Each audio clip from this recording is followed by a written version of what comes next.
بسم الله الرحمن الرحيم. أيها الشعب الببجاوي العظيم،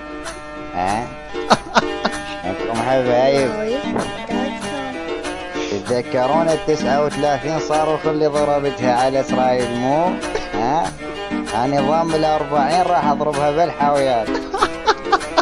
يلا اللي عنده شوارب خليه ينزل بالحاويات، لا قطف شوارب وشعره شعره. نعم للعراق ولوحدة العراق، ونعم لكل يد دافعت عن العراق العظيم.